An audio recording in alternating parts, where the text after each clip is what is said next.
Hi friends, வாங்க நம்ம mushroom biryani எப்படி பண்ணுறதுன்னு பார்க்கலாம்.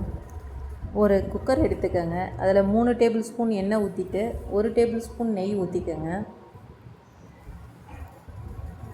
அதில் ஹோல் கரம் மசாலா ஐட்டம்ஸ் எல்லாம் போட்டு நல்லா பொரிய விடுங்க. அதுக்கப்புறம் 2 பச்சை மிளகா, 2 பெரிய வெங்காயம் பொடியாக நறுக்கி போட்டுக்கோங்க. எண்ணெயிலே வெறும் மிளகாத்தூள் 1 டேபிள் ஸ்பூன் போட்டிங்கன்னா நல்ல கலர் கிடைக்கும். அந்த எண்ணெயிலே போட்டு நல்லா வதக்கி விடுங்க, பச்சை வாசனை போகிற வரைக்கும். அதுக்கப்புறம் இஞ்சி பூண்டு பேஸ்ட் 2 டேபிள் ஸ்பூன் போடுங்க. அதுவும் போட்டு நல்லா வதக்கி விடுங்க. அதுக்கப்புறம் நான் சின்ன தக்காளி இருக்கனால 3 தக்காளி எடுத்திருக்கேன். அதையும் போட்டு கல் உப்பு சேர்த்து நல்லா வதக்கி விடுங்க. இப்போவே மொத்தமாக தேவையான அளவு உப்பு சேர்த்துடுங்க.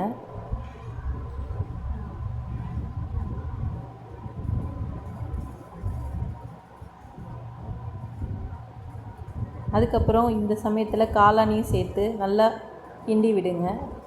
காளான் வெந்து வரும்போது தண்ணி ரிலீஸ் ஆகும். அந்த தண்ணி நல்லா வற்றி வர வரைக்கும், நல்லா எண்ணெய் பிரிஞ்சு வர வரைக்கும் வதக்கி விடுங்க.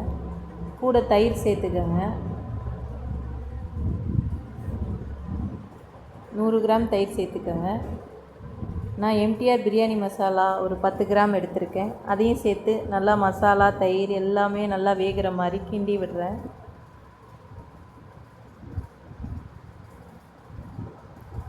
நல்லா மசாலா வெந்து எண்ணெய் பிரிஞ்சு வரும்.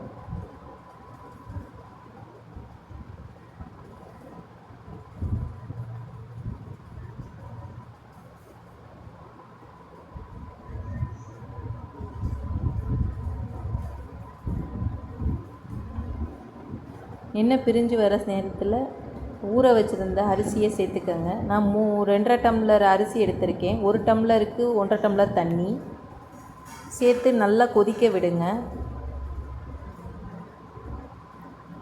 அரை மூடி எலுமிச்சம்பழம் எடுத்துக்கோங்க. புதினா கொத்தமல்லி சேர்த்து நல்லா மிக்ஸ் பண்ணி விடுங்க. மிக்ஸ் பண்ணிவிட்டு நல்லா கொதி வரணும். கொதி அரிசி பாதி அளவு வெந்துடும். கொஞ்சம் தண்ணி இருக்கிறப்ப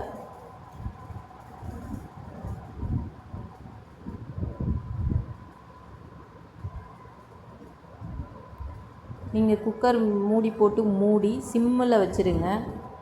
நல்லா மிக்ஸ் பண்ணிவிட்டு நல்லா சிம்மில் வச்சுட்டு பாதி அளவு வெந்ததும் குக்கர் மூடி போட்டு மூடி 5 மினிட்ஸ் சிம்மில் வைங்க.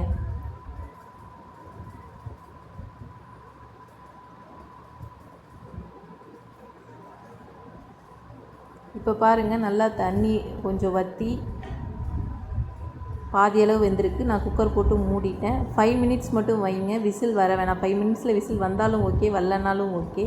விசில் ரிலீஸ் ஆனாலும் எடுத்திங்கன்னா பிரியாணி ரெடி ஆகிடும். நீங்களும் செஞ்சு பார்த்துட்டு எப்படி இருந்துச்சுன்னு எனக்கு கமெண்ட் பண்ணுங்கள்.